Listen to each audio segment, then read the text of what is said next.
Ambulance সিন্ডিকেটের কাছে জিম্মি ভোলার স্বাস্থ্যসেবা। ভোলার 250 শয্যার জেনারেল হাসপাতালকে কেন্দ্র করে অ্যাম্বুলেন্স মালিক ড্রাইভারদের দৌরাত্মে অসহায় হাসপাতাল কর্তৃপক্ষ, রোগী সবাই। অভিযোগ, এর নেপথ্যে রয়েছে সরকারি হাসপাতালের অ্যাম্বুলেন্স ড্রাইভাররা। সিন্ডিকেটের বিরুদ্ধে আইনানুগ ব্যবস্থার আশ্বাস দিচ্ছে হাসপাতাল কর্তৃপক্ষ।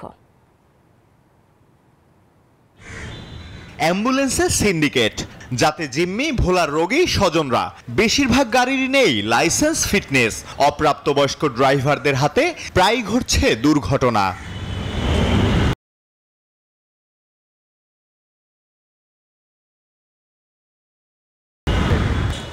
ভোলার 250 শয্যার জেনারেল হাসপাতাল, যেখানে অ্যাম্বুলেন্স মালিক চালকদের দৌরাত্মে রোগীরা তো বটেই, অসহায় খোদ হাসপাতাল কর্তৃপক্ষ।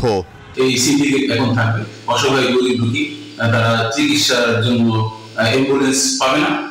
তো আমি এই বিষয়ে প্রশাসনের হস্তক্ষেপ কামনা করছি।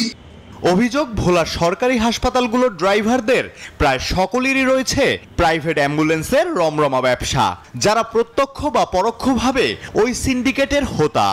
যখন আমাদের গাড়িগুলো সংকট হয় থাকে না, তখন প্রাইভেট অ্যাম্বুলেন্সগুলো যায়। অধিকাংশ লোকেরই লাইসেন্স আছে, সর্বনিম্ন দেখা গেছে গাড়ি 32টা চলে, এর ভিতরে হয়তো সির্ফ 2-3 জনের লাইসেন্স নাই। তবে অভিযোগ অস্বীকার করে নানা অজুহাত তুলে ধরছেন ড্রাইভাররা। শীঘ্রই এদের দৌরত্ব বন্ধে পদক্ষেপ নেয়ার আশ্বাস ভোলার সিভিল সার্জনের।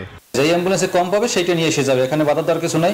এইভাবে এই ধরনের যদি আমার কাছে লিখিত অভিযোগ আসে, তাহলে অবশ্যই আমরা মালিক সমিতিকে ডেকে এটা একটা সমন্বয় করার জন্য, যেন এই রেটটা যেন সবসময় ঠিক থাকে।